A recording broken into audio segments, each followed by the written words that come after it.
Good time zone, sweet world. It's Sunday, January 23 or 29, 2023, and welcome on in to Speak Athem Sunday, a show about video games and the economy, something like that. I'm a little bit amped right now. I've had many coffees and many energy drinks today. It's been quite a day. It's always later than I want it to be when I get on, but hey, it's still Sunday around here. So I'm still staying true to the name. Speaking of names, my name is Athem. I'm a business economist by training, former data and public policy analyst, and a current financial analyst.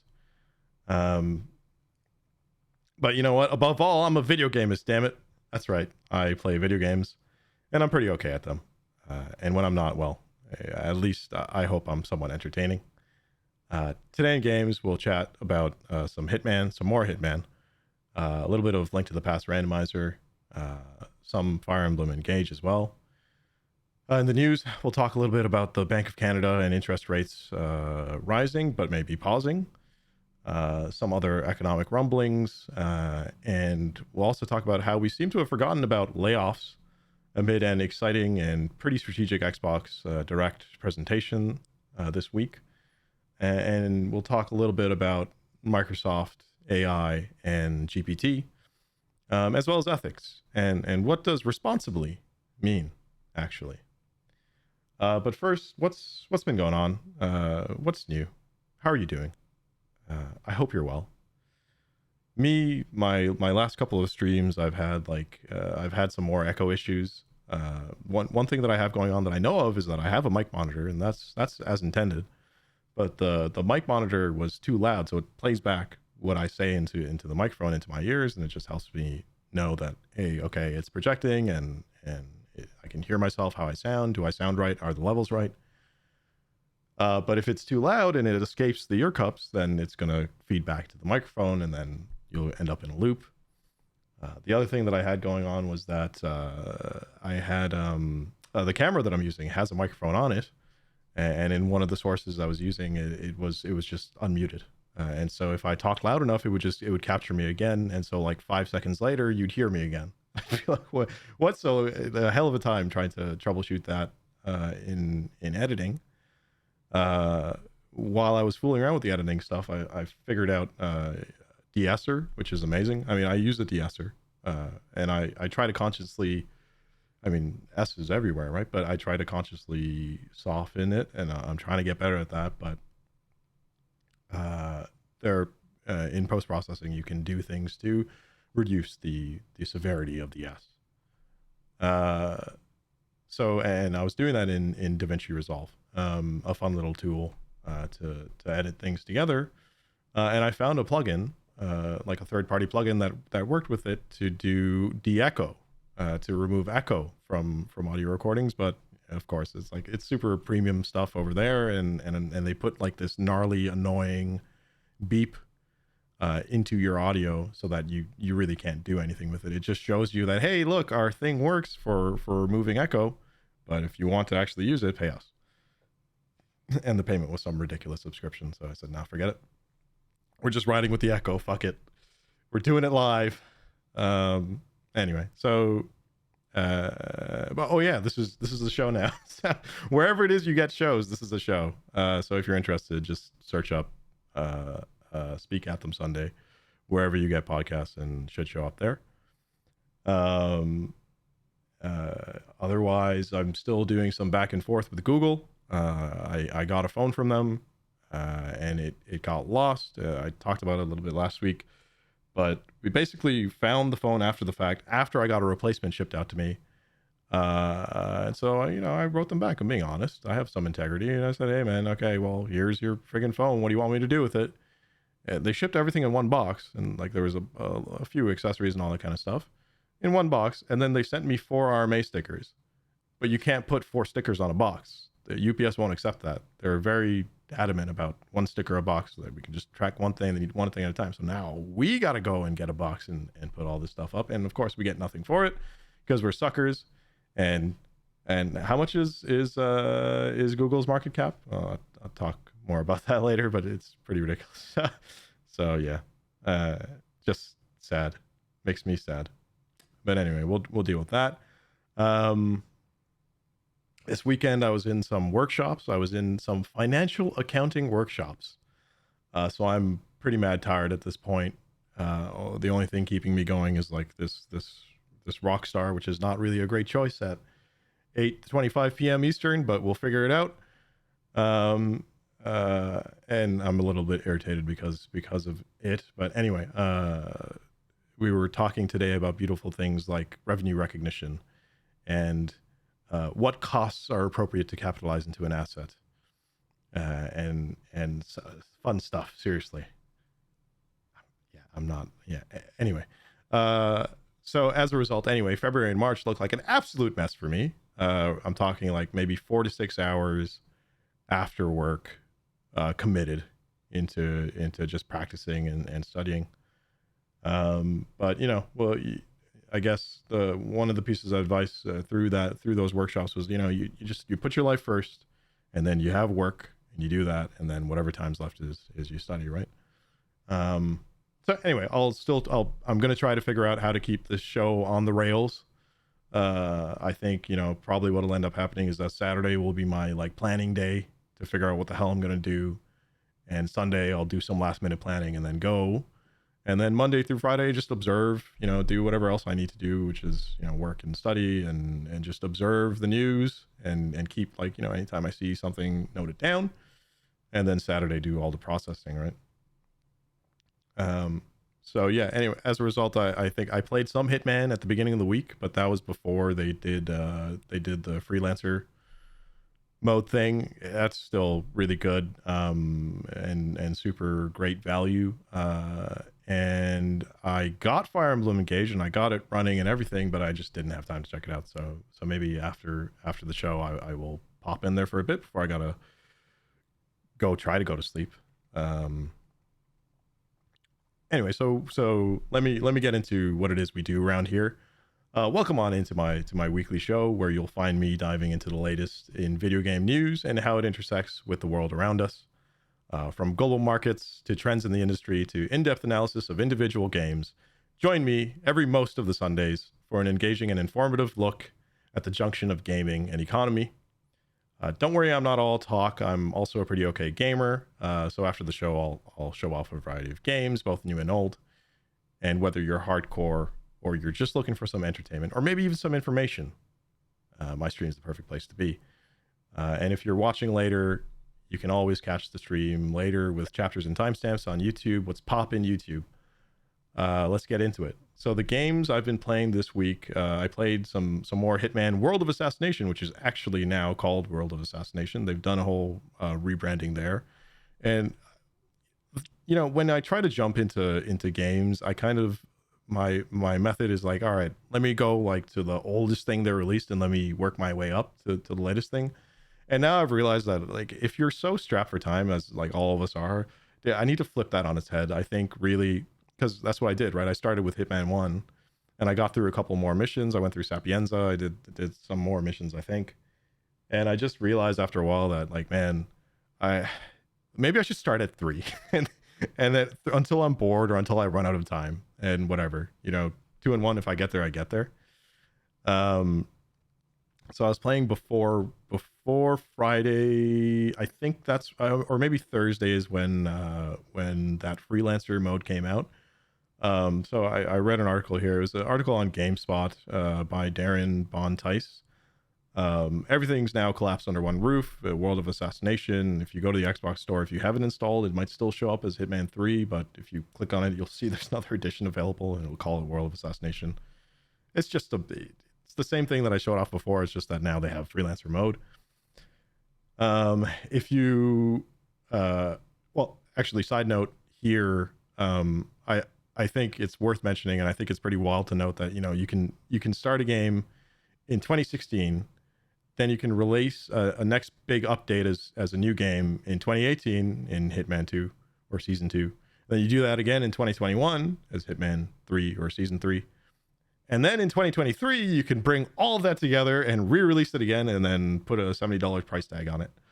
But like if you bought it, if you bought in at any point in the past, then you get everything. That's my understanding, and even the DLC stuff. I think if you were like playing throughout the chain of Hitman, then chances are you were buying paid DLC and all that kind of stuff. Anyway, it's not scummy. I don't think it's scummy. I think it's pretty smart. Like, I think it's pretty smart precursor to games as a service, and it just makes me think of like maybe that's where we're going. I mean, we already have a subscription model in Game Pass, but will games become like will games move to a service kind of model, right? Instead of just a product, one-time thing, and more so than just DLC, like really regular periodic charges, monthly basis as a service, and regular games, not MMOs, which do that, right? Just even like single player experiences. Will that be something that happens, or maybe will it be kind of like Game Pass, like Game Pass, like Netflix? Will more companies move in that direction? Anyway, it's back to Hitman. It's a really, really good game if you haven't gotten it yet, and if you're on a budget and you haven't considered Game Pass yet, I would recommend going on there at least for a bit to get what you need out of it, and then you can cancel. So freelancer mode, right? It came out on the 26th. It's a roguelite mode, which is a light version of a roguelike mode. And roguelikes are called as such because of the game Rogue, which was a 1980 turn-based dungeon crawler game. The player controls an adventurer that explores a randomly generated dungeon, and it's you retrieve an amulet and you have to get out alive. That was a text-based game, so a collection of ASCII characters on the screen that paints the picture of the dungeon rooms, the items, the monsters, and your hero. And so the deeper you go, the harder it gets, and but you can gain experience and you can level up. Importantly, if you die, you lose everything, and then you have to restart. So if that's Rogue, then Hitman, when they're calling it a roguelite, what they're saying is that they're taking some elements of that game Rogue, but not all. And so what it is you're going on a run through several stages to try and hit successive targets, leading all the way up to some ultimate target. You only start with a certain kit, but you'll be able to build your inventory as you go, and you'll manage your inventory in a safe house. If you go out on a run, or if you go out like in a particular stage and you lose, like you die, you lose your items that you were carrying. And so you'll have to play this game of trying not to mess up and trying to build your inventory so that you can take on challenges. The other part of it is that whereas regular Hitman has all these like different scripted events that can happen, some like scripted elements are removed and lots of things are randomized instead within the world or within the stage that you're playing. So it sounds neat, and I'll definitely check it out when I can find some more time to get into it. It's when I look at that, I feel like it's capping off the series, and it's saying, hey, remember Hitman, that game where you could just go out there and do wild shit? Well, and how you'd be able to see the whole world while you were doing that. They're capping it off by saying, well, here's the full world that we've been building on since 2016. Here's a little bit of randomization. Here's some removal of scripted stuff, and we'll give it back to you. And now show us your mastery on this challenge. And that's pretty creative and a nice way to cap things off. So that's that for Hitman. The other thing that I played this week on Monday was Link to the Past. So I played some Randomizer there. I was joined by Sawyer, and this is as I explained the last show. It was this Link to the Past is Nintendo's hit 1991 action adventure game. But in this particular version, let's call it version of the game that I was playing with Sawyer, certain items items were randomized. So certain items were completely randomized throughout the world, but certain notable things that were there in terms of randomization. It's called Randomizer. So that means that the enemy damage was completely shuffled. So in Zelda, in general, you'll have like these hearts that represent your life bar, how much health that you have. And then in this particular game, the final boss, who is Ganon, can do 8 hearts of damage at maximum. And so no enemy in the game can do any more damage than that. Normally, you start the game at 3 hearts, and normally there's, well, normal damage. So it's not a big deal. You'll start out, you might get hit by something, you'll take half a heart of damage, or you'll take 1 heart of damage, and you'll still have 2 left.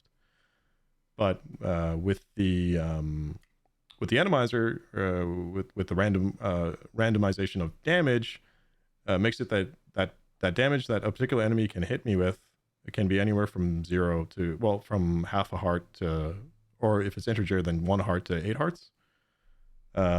Anyway, lots of damage, right?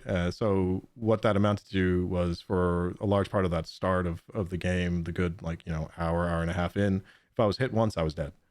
And, I was slowly collecting more hearts, but, things were doing like 5 hearts of damage when I had 4. So the other thing that was shuffled was, it's called a boss shuffle. So in Zelda, you go through dungeons, and there's a boss assigned to a dungeon. Well, those things were like flipped around in weird ways. And there was also a thing there called map shuffle. So in Zelda, when you go in and you pull open a map, or you pull open a compass, a map will show you a dungeon layout, and a compass will show you where the items are. That stuff was randomized all over the world in different places where items can be found. So what that amounts to is you go around the world trying to find all the items, and as you find maps and maybe compasses, but I mean, for me, because I'm a beginner, yeah, but as you find maps, you can figure out, okay, well, maybe I should go to this dungeon. Maybe this will help me progress in a certain way. I didn't bother to keep a timer going. The people do, because it's part of it is the fun of doing the randomizer. Part of it is that it is a speedrunning type of thing, so people want to do it as fast as possible. But I can't be bothered. It'll give me a time at the end whenever I do finish it. So there's no point for me, because I know it's going to take me forever. And Sawyer was kind enough to sit with me and mentor me through, and I had a lot of fun. So I'll chat with him to try to figure out the next kind of a day we can pull this together. Yeah, it's tough, because I know he started a second job, and I'm kind of on like a second job here in terms of some school stuff, and even trying to figure out like some time for this show. So we'll figure it out, though. I find that the more that you're able to stay organized, and I've charted out a lot of stuff in Asana, which is one of my favorite tools for work planning. The more you stay organized, the more time you manage to find to do things that you want to do. So I'm hopeful that I'll be able to fit in all the things that we're wanting to fit in. The other thing that I wanted to check out was Fire Emblem Engage, and I'll play some of that later on. This was released just on January 20th for Nintendo Switch. Retail price of $80 Canadian here in Canada, but $60 US. First announced in September 2022. It's developed by Intelligent Systems Company Limited, which was founded in 1986. It's a Japanese video game developer who has a long relationship of collaboration with Nintendo on their Fire Emblem games, and also their Advance Wars games. Intelligent Systems is highly respected and well known for their prowess in strategy games. It's published by Nintendo, of course, the video games giant that makes and sells entertainment products, video game consoles, and games. Nintendo, founded in 1889, started off as a maker of playing cards and a designer of playing card games, and it wasn't until the 70s that they got into development of video game consoles. And then in the 80s, when the Nintendo Entertainment System came out, I think Famicom in Japan, followed by the Game Boy. Then the 90s, they had the Super Nintendo Entertainment System and the N64. 2000s, the GameCube, the Wii. And then the second decade of the 2000s had the Wii U and the Switch, which came out in 2017. So Nintendo nowadays are mostly focused on developing portable and home console games, right? So Switch games, but also whatever like end of life stuff they do for DS. And they also have the playing cards business that they still run. The hardware and software that are made by the company and its partners, they're made primarily in Japan, and then they're sold by affiliates in Japan and abroad. And so Fire Emblem in general, these games are top-down tactics games with role-playing elements. You know, you'll command an army on a grid, and you'll move the army around in a turn-based manner into strategic positions, and you'll command them to attack enemies. If your units die out in the field and not in practice, they're gone. They're dead. And this franchise has been around since the 90s, right? So it has a huge history. Famitsu reported that Nintendo had sold 144,558 copies of Engage for the period January 16 to January 22. But essentially, which means that during their first 3 days since release, it went to town on the charts. But that figure doesn't consider digital sales, which we don't really, I don't have much way of checking. So anyway, I mean, if you were to take that at face value, it's like some 144,000 copies, physical copies, then you're talking at a base rate of $60 US, then you're talking like at least $8.5 million. But there's also digital deluxe, their divine edition, which has a unit price of like $100 US, and then the whole matter of digital sales. Anyway, generally what I've been hearing is that as compared to the previous offering that they had, which was Fire Emblem Three Houses, Engage kind of gets back to the core gameplay of the original. You know, it's like a triangle weapons, rock paper scissors type of deal. So, you know, like rock beats scissors, beats paper, beats rock, and then here you have axe beats spear, beats sword, beats axe. Where it seems to be failing with reception is the character design and character development, and in the narrative department or the story department. There seems to be like rehashing and reusing of a lot of old characters from the series.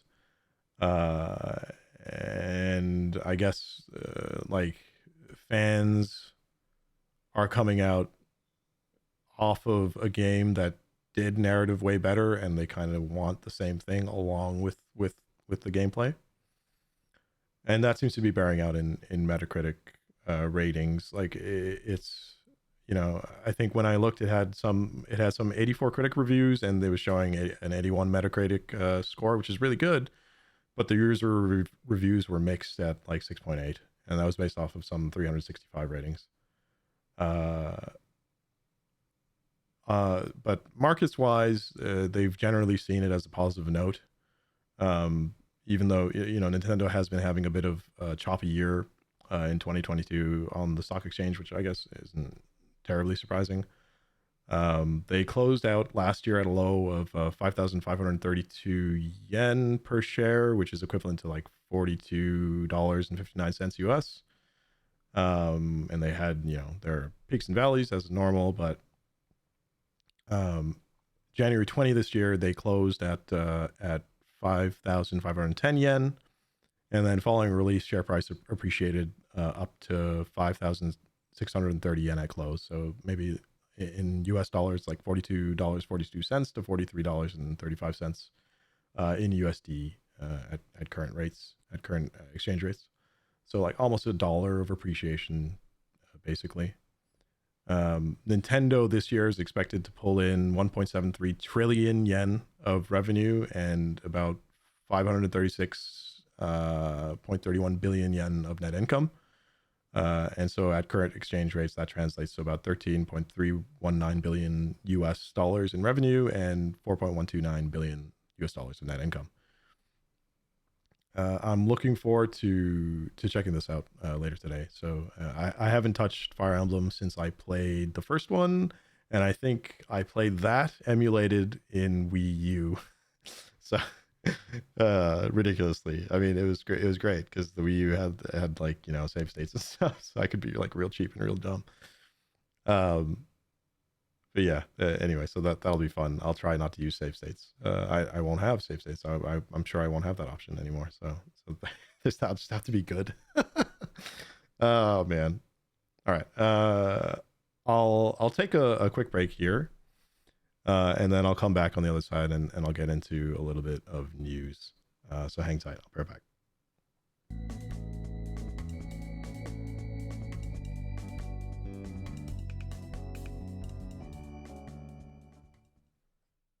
Welcome back. Welcome back to the world of video games. It's time to get into the news.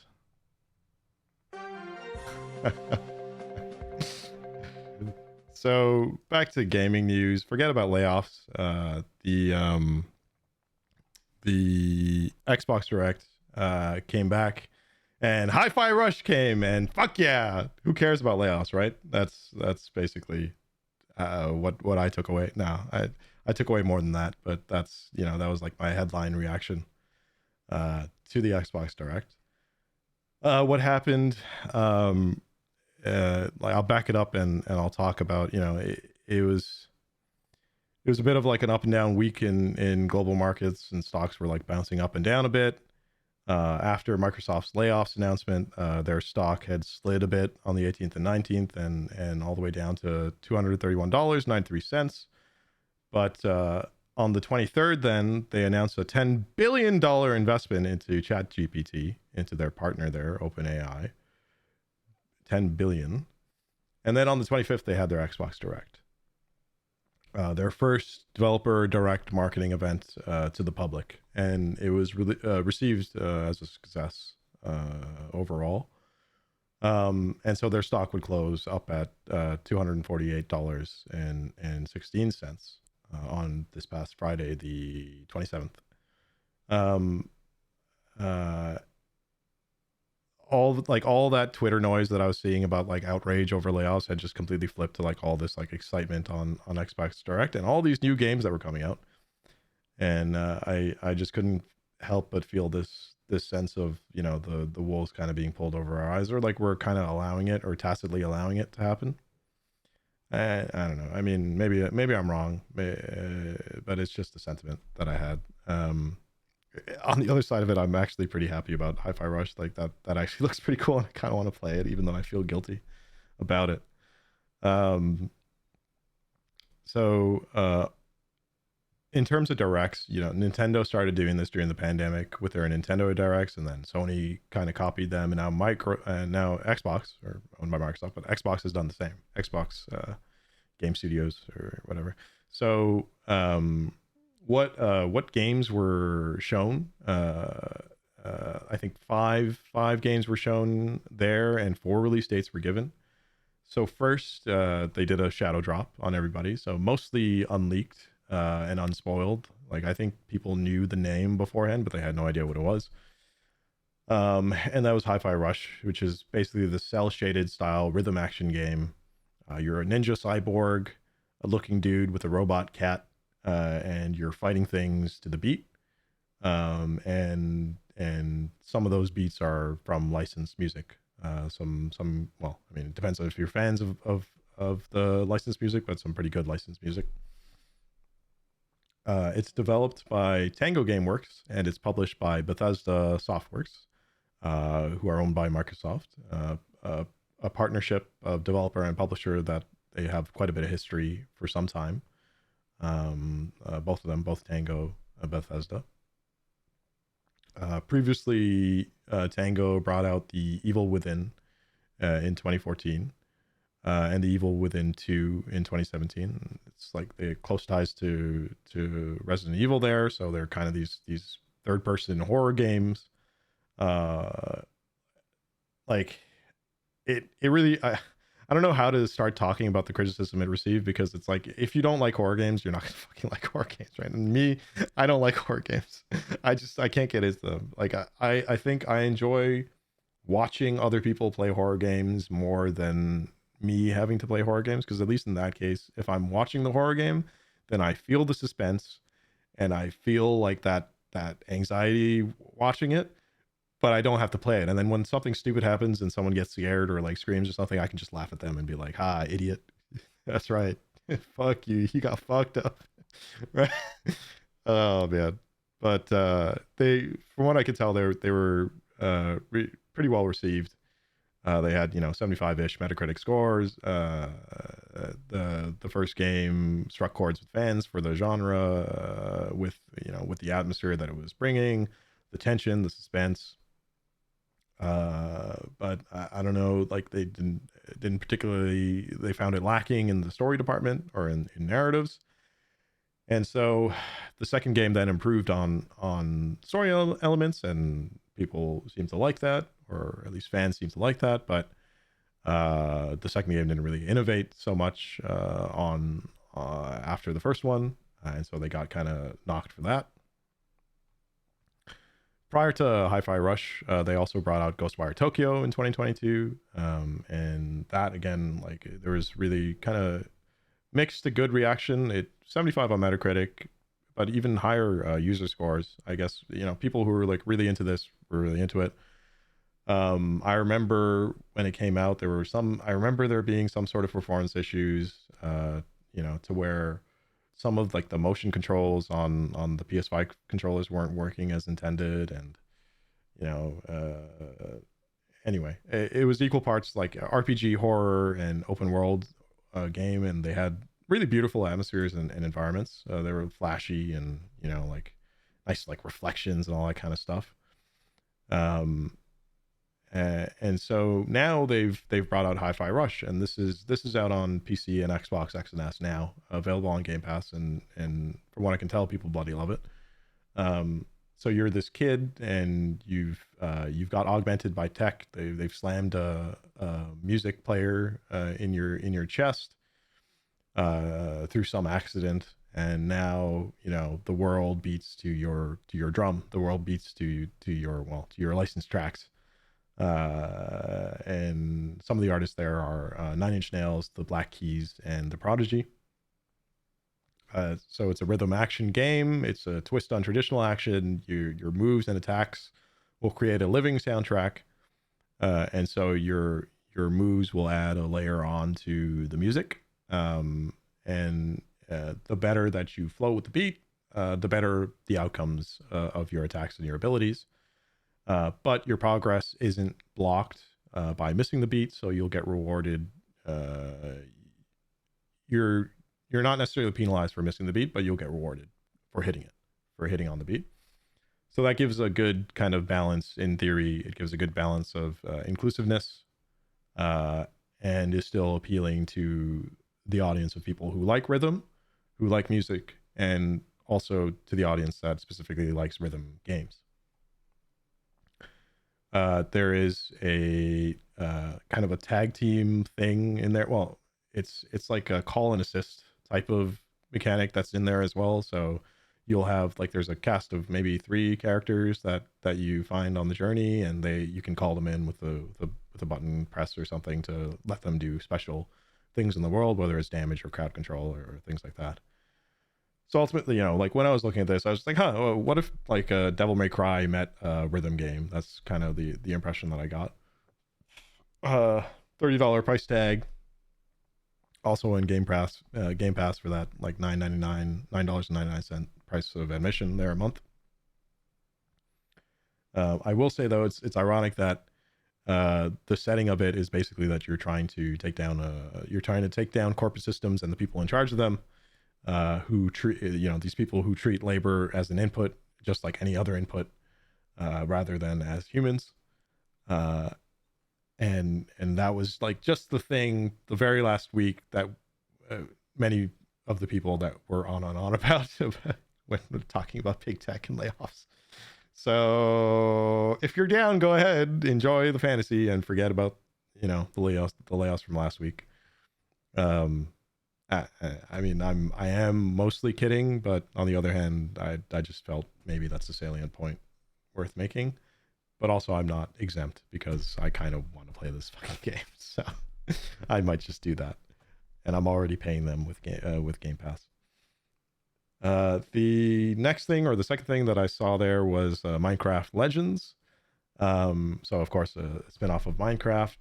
Whereas Minecraft is the super popular 3D sandbox survival game, Legends will turn it into a multiplayer action and strategy game, complete with co-op and PvP play. It's developed by Mojang Studios and Blackbird Interactive.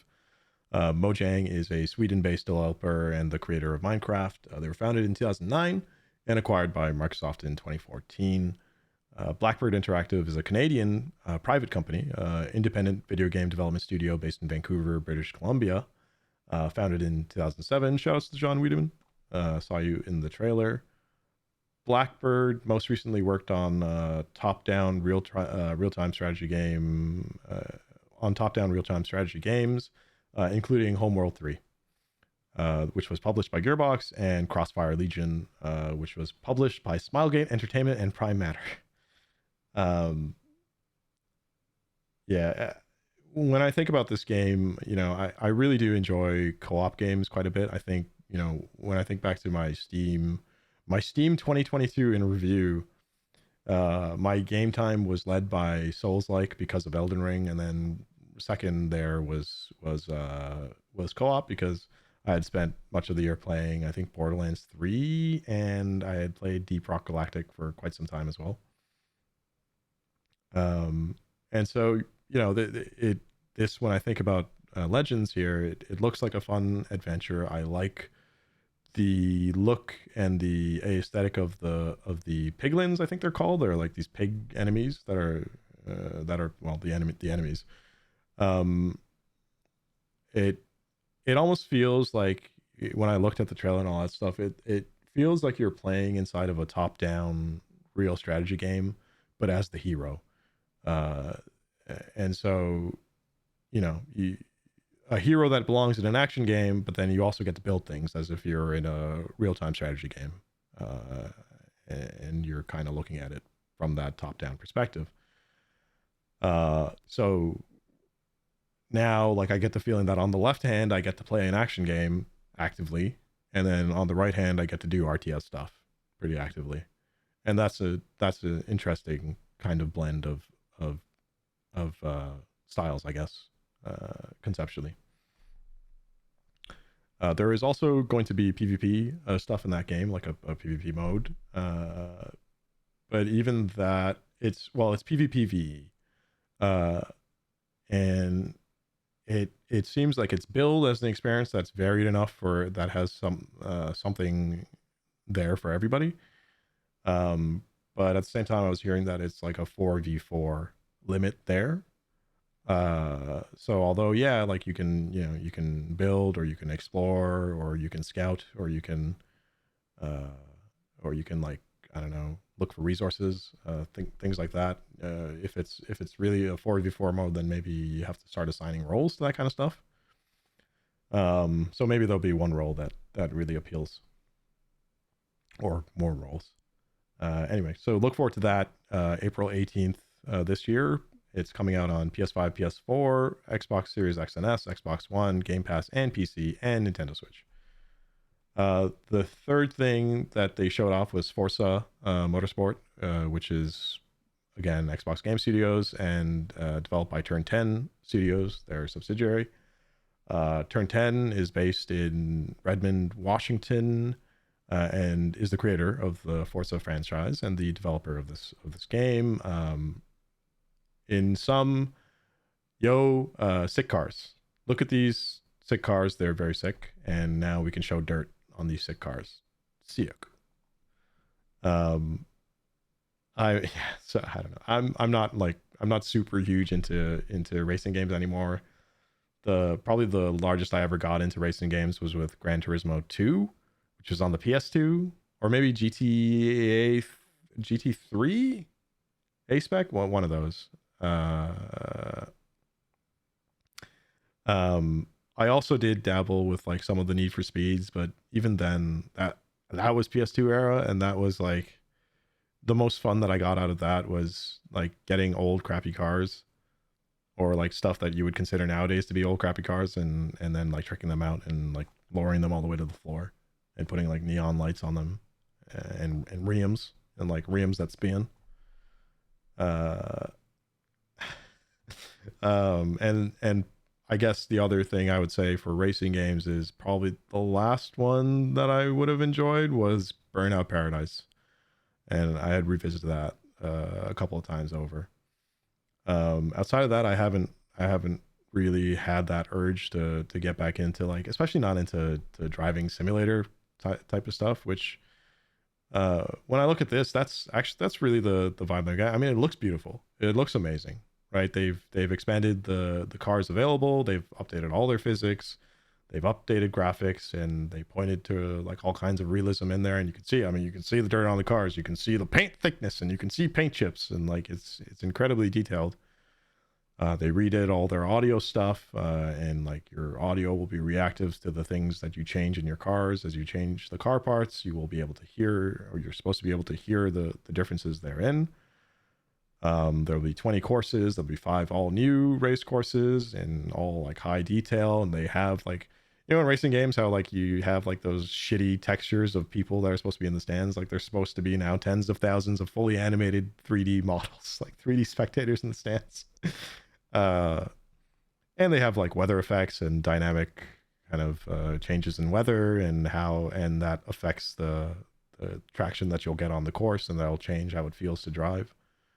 Um, but as you look at that in that trailer, I mean, it looks amazing, and they say it's like it's 4K 4K 60 FPS ready, which is just like, dude, my computer can't beat this, and I have a pretty okay, like I have a pretty decent setup, but like that max resolution and those kind of settings are just like for the fucking elite of components. It's like Jesus, you know, who I don't know a person who has all that stuff. Uh, but anyway, I mean, aside from that, it looks really good. Visually, it looks great. If you're a Forza fan, and a racing fan, racing simulator fan, oh, well, if you have liked in GTA the career type stuff that they do, there will be a one player kind of career mode that'll come to this game as well, and that's actually the thing that kind of pulled me, going like, oh really? But I don't know, for me personally, if that'll be enough to pull me in. The fourth thing that they did, that they talked about at this direct, was Elder Scrolls Online. So they were teasing the next expansion there called Necrom. So I'll back it up on Elder Scrolls. So the Elder Scrolls series of role-playing action games, they're primarily developed and published by Bethesda all the way back to '94. So ESO, or Elder Scrolls Online, is their massively multiplayer game, or MMO. So ESO came out in 2014, and they've had at least 6 expansions since then. And they're also saying that all the chapters, or I suppose that's what they call their expansions, but all the chapters and all the 20 DLCs are temporarily available free for people to check out. The next expansion is slated to drop on June 5th of this year for PC and Mac. And so that whole presentation, they were really pushing for new players to come in. They're saying, hey, we have like a welcoming community, and there's a whole bunch of Elder Scrolls stuff here. And if you've ever liked Elder Scrolls before, you'll find a whole bunch of stuff here. You can come in and you can just do the main quest, the main story quest.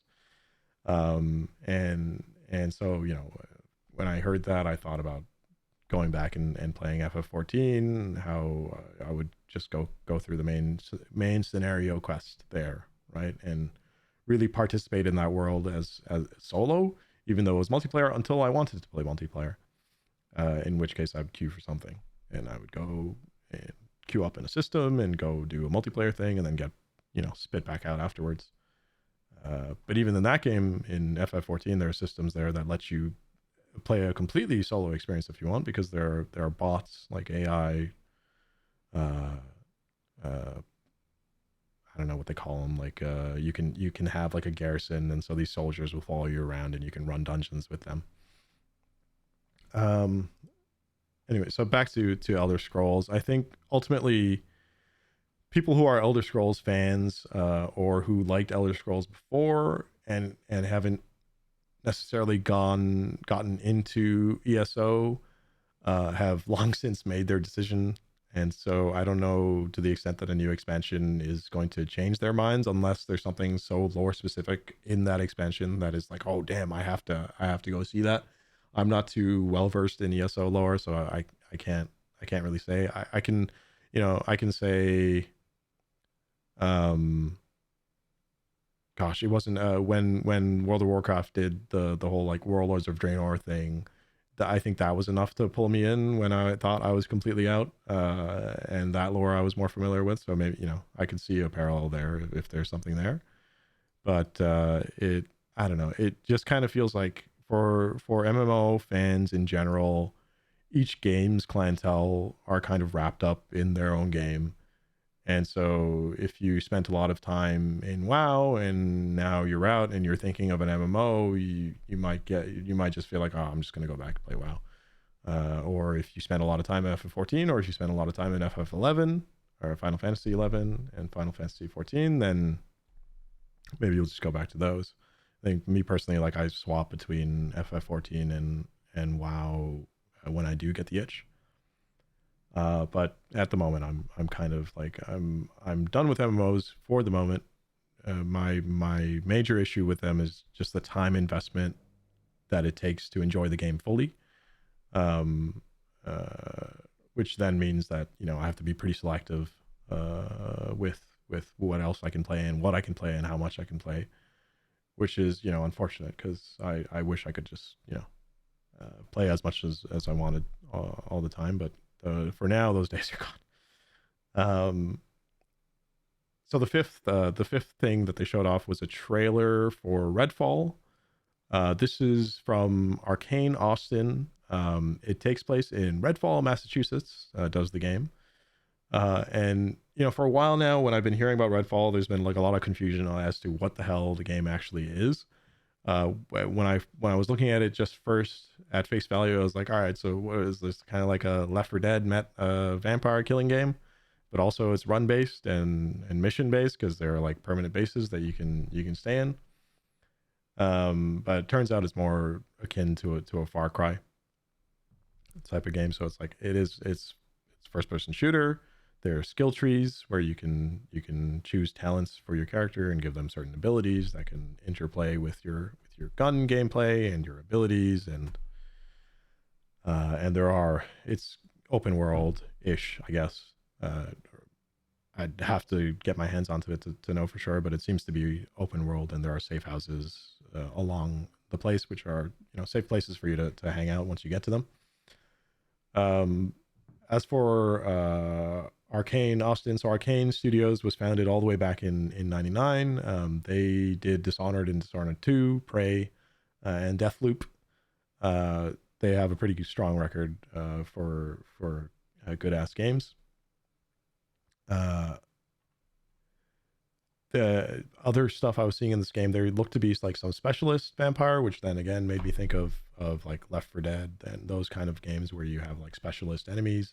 There was some like shroud enemy that they showed off, which, you know, spits projectiles at you like a boss or a mini boss or a sub boss, I don't know, but it like also sinks into the ground and ports around. There seem to be like really varied environments, from, you know, environments in the natural world with a lot of detail and like environmental type of storytelling, for, you know, all these like different things that are built into the world that you notice as you're going around. And then there are real world environments, and then there are like supernatural environments where like the real world is twisted with supernatural, and you have like, you know, weird gradients and even weirder landscapes. As I say, there's a skill tree that kind of layers on this active and probably passive as well skills on top of the shooting gameplay. And so that particularly made me think of Borderlands in a sense. It's like a looter, a shooter, a looter skill tree shooter. Anyway, in short, kill the vampires whether solo or with friends. It should be out May 2nd this year on Xbox X and S, Game Pass, and for Windows PC. And that was it. That was it for the Xbox Direct. And ultimately, it was really successful. Really good kind of press and good buzz about it. I think one of the criticisms that Xbox has been receiving pretty consistently over the last year, and even I think continuing now, I had seen some more kind of articles on it. I think one thing I saw from gamesindustry.biz, I think January 27th was the date on it. And it was on the topic of Xbox's ability to get a pipeline of new games that come out regularly. They completely missed out on Game Awards last year, but I mean the pandemic was still a reality for a lot of places, so I'm not ready to pile on developers in that sense. I think probably the bigger thing that I look at anyway is that I look at what having a major publisher backed by a massive technology corporation can do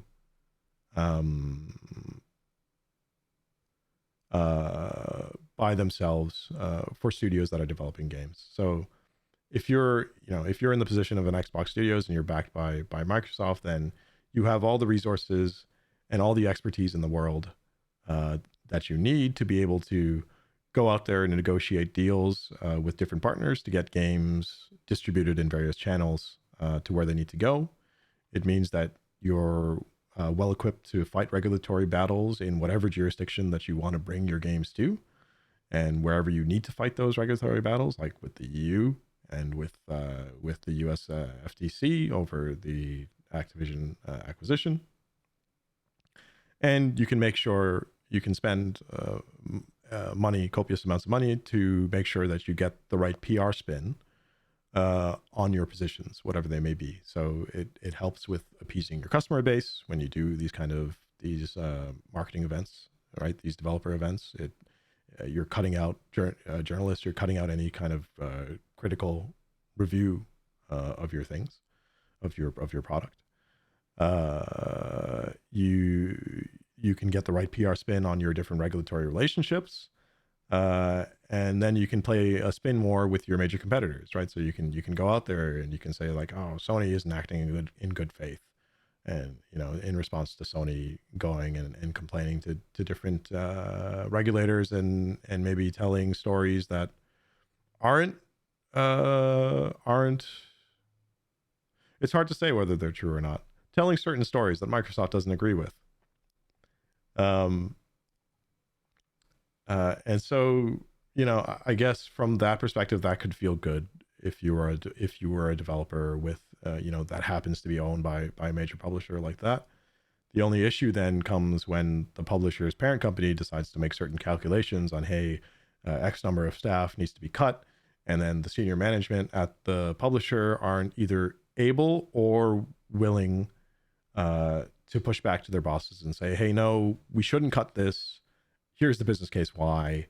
Here's how we can deliver, and here's what profit we could make to you on this business line if you would only let us keep the staff that we have. I'm like making some pretty big, like, optimistic statements there. I'm sure maybe it's tougher for senior management at Xbox Game Studios to push back and say hey Nadella, we're you shouldn't cut our staff, or shouldn't make us cut our staff. But and that wouldn't solve the larger issue, which is the human costs to layoffs. But ultimately, I would like to see some business managers really trying to push back and say, well, it's not going to be my business line that gets cut. You're going to have to find your budget cuts elsewhere. I'm sure here's my proof on how we're productive. I'm sure you can find some other area to go slash their budget. From a very kind of cold and calculated position, that's how I look at it.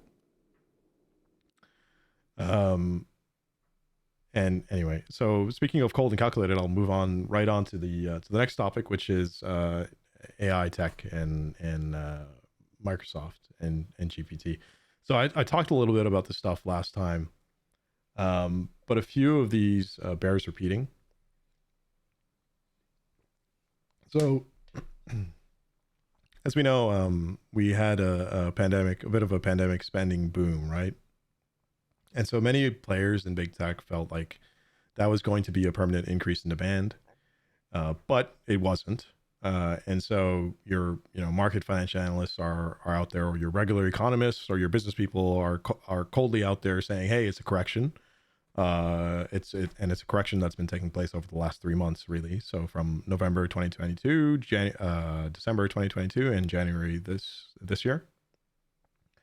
Amazon's memo was very machine-like. Their memo to staff on layoffs. It was update from CEO Andy Jassy on role eliminations.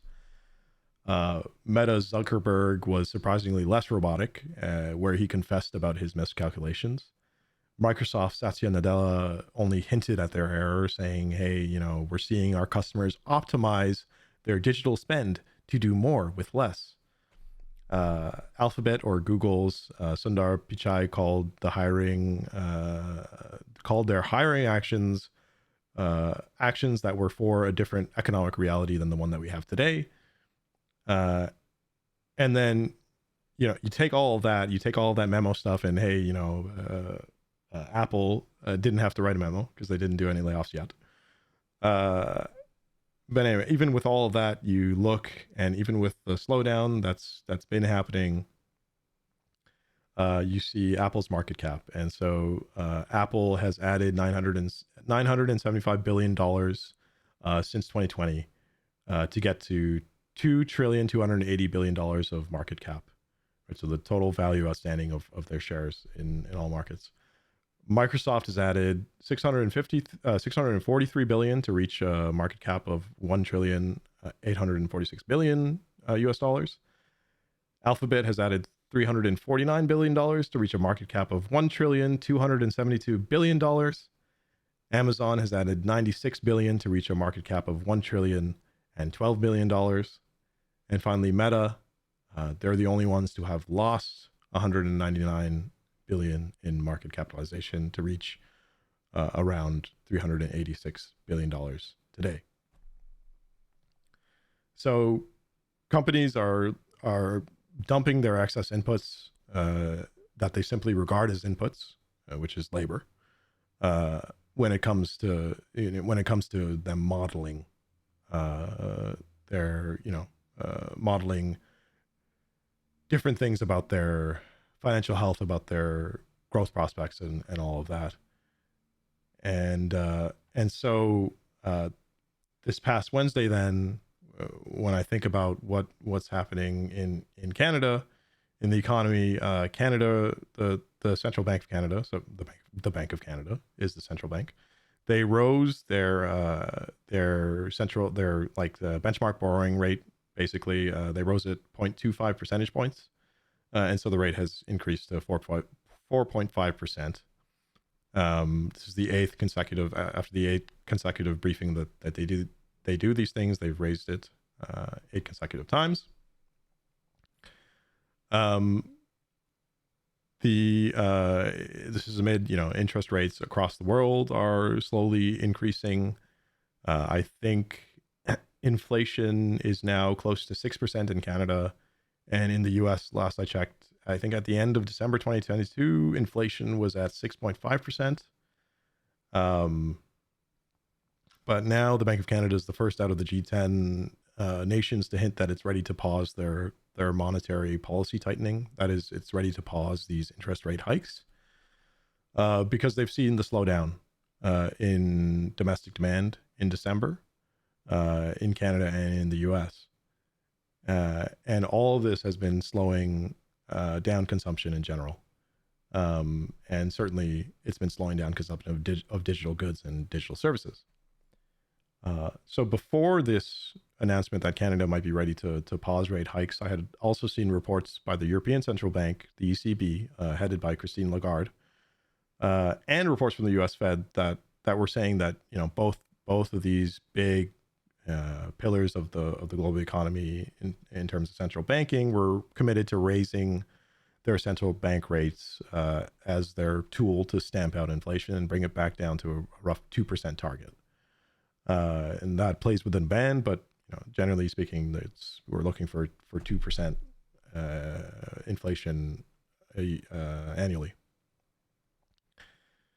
But there have also been other officials in the U.S. That are concerned that once you take out food and energy and housing related costs, there are still some other price pressures that are there that feed into high inflation.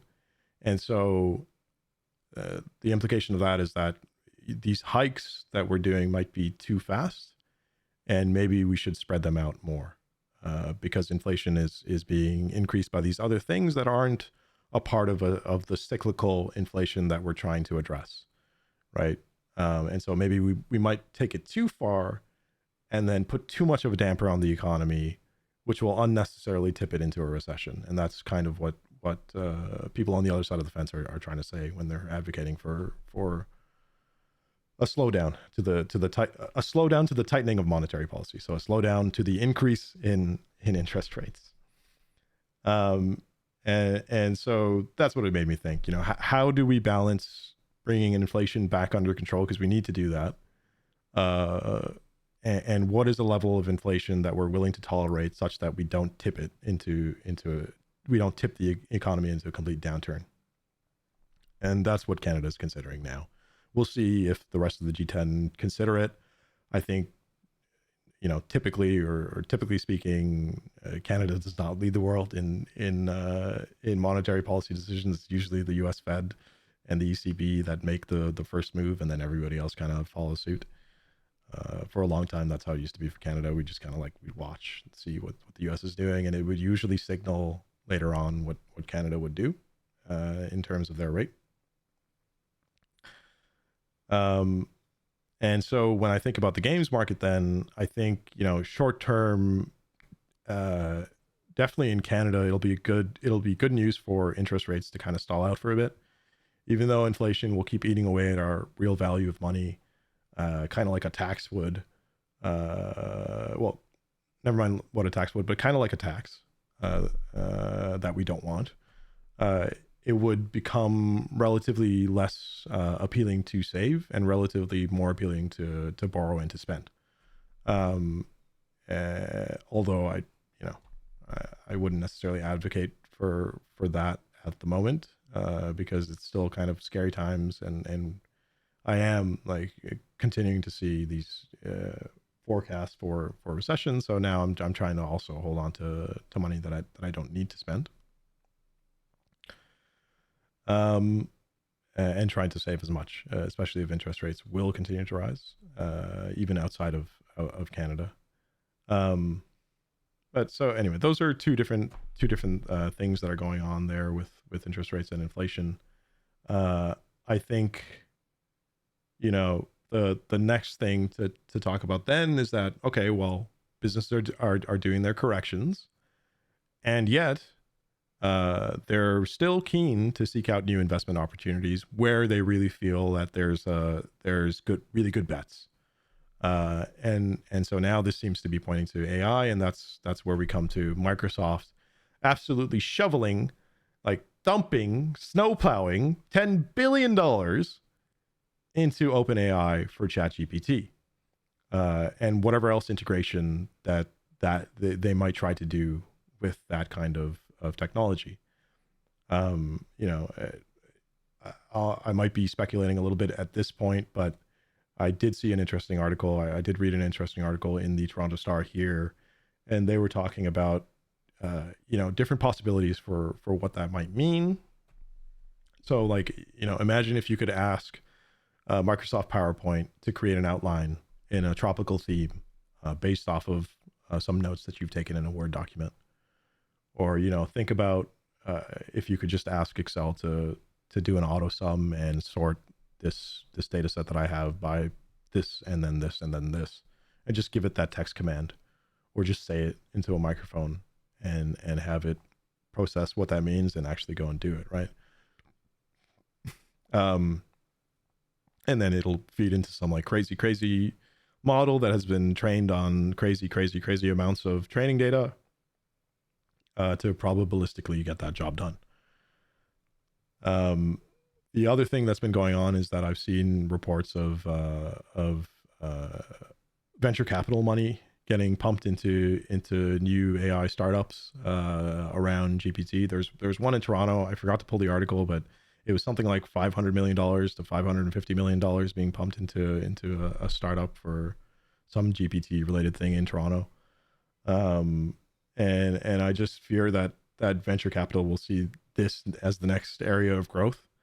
And that's kind of scary, right? Because like, I think back to how like way back when virtual reality was like all the rage and there was a ton of money flowing into it, all that dumping of cash was going into VR by like all this venture capital, and then crypto kind of took off and all the venture capital went to crypto, and then crypto is kind of a mess right now, although I don't know, like there's still some value there, like some speculative value there, but it's still a mess. And now you have this GPT, and I feel like there are going to be a lot of that kind of investment money is going to flow in that direction.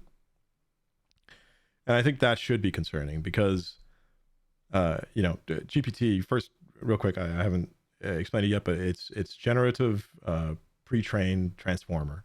So it's like a highly sophisticated chatbot that's been trained on internet data to spit out text that's most likely to quote unquote correctly respond to the user's query.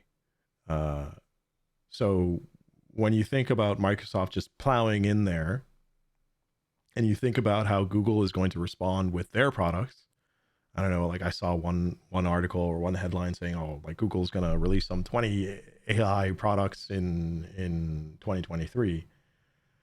And you think about all the VC money starting to pile in, there are some really huge questions to ask, right? I think when I start out, I think, what are going to be the ethical standards around responsible implementation of GPT? And who's going to be responsible to set those standards? Is that government? Will that be industry coalition? Will that be company by company left alone to do their own bidding? We run into a situation where it's like, is this even an area where governments can feasibly regulate? And whether or not they can, should they? I tend to think like, yes, absolutely, they should. And I think in some cases there is capacity to do it, the ability to do it, but there needs to be a political will for it. And we need to be paying attention to this. I don't know to the extent that we are. And then you think about, okay, well, what is GPT doing? Is what it's saying in response to your query, is that even correct? Right? And like I've played around with it a lot of times, and a lot of times it's not, right? It'll spit out something that's like very convincing and like well written, and has pulled from all the internet stuff, the data that it has to come out with an answer. Sometimes it's right, but a lot of times there's also stuff that's mixed in that's wrong, right? And so how many people are taking what it's spitting out at face value? How do you make sure that whatever misinformation, whether intentionally or unintentionally, is stamped out? How do you make sure that you're not proliferating that? And so, when a company like Microsoft says, when you look at the OpenAI website, or you look at some of these announcements, you'll see Microsoft say that we have a shared ambition with OpenAI to responsibly advance cutting edge AI research and democratize it as a new technology platform. You really have to question, what does responsibly mean first? And then second, what does democratize mean? So on face value, if you look at responsibly and you say, oh, okay, well, maybe they'll have some policies and they'll have some standards to make sure that these programs reasonably don't say incorrect things, and don't act in contravention with applicable regulations and legislations. So generally meaning this thing will not do things that are illegal in whatever jurisdictions that we operate. And then when you see democratized, then on the face value, you might think, okay, well, that means that these tools are going to be made widely available for broad audiences to use, and it will be accessible to them. But if you dig deeper, then you should ask, well, for democratize, at what cost? Because there's never a free lunch, right? Like there's no such thing as free shipping. You paid Amazon Prime for that, right? There's no such thing as free with a $20 purchase, right? You paid $20 for the thing you bought for $20 and the thing that you got for free. It was just kind of bundled in together. That valuation of that item together that you bought is worth $20. And so I would just be worried that what is the cost to governments? What is the cost to society? And how would we be able to adjust to solve these new issues that will crop up? Back to responsibly, does responsibly just mean not illegally? Should responsibly be more? Like, it doesn't say socially responsible, right? What will unleashing this technology en masse, what will that do to entire occupations? Certainly in terms of job loss, there will be retraining needs. And how about even those who are able to keep their jobs, but then they have to learn a whole new way of working so that they don't end up being cut. So yeah, does responsibly mean socially responsible? Does it mean that we're going to pay attention to who gets affected and who gets displaced by these new technologies? Are we going to do anything about that? Will big tech do anything there? Will they be willing? Will governments in general, will governments care? Will they tie the access to markets with this technology to specific covenants or specific conditions that say, hey, you also got to support the people that you displace, that kind of stuff. And so, I think in some, like the response will vary obviously from jurisdiction to jurisdiction, because it will not be like an internationally coordinated thing, but from government jurisdiction to jurisdiction, it'll vary. I think I'm optimistically, confident that in Canada we'll at least have something going there to take care of our people. I sincerely hope so. I think on the corporate side, it's not bloody likely at all. And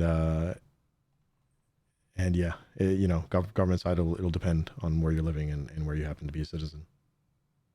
It also depends on how large the public outcry will be on these situations, if they become, big issues, which I could foresee happening as well. So hey, that's it for my rant on Microsoft and GPT. Man, that's gonna do it for us today.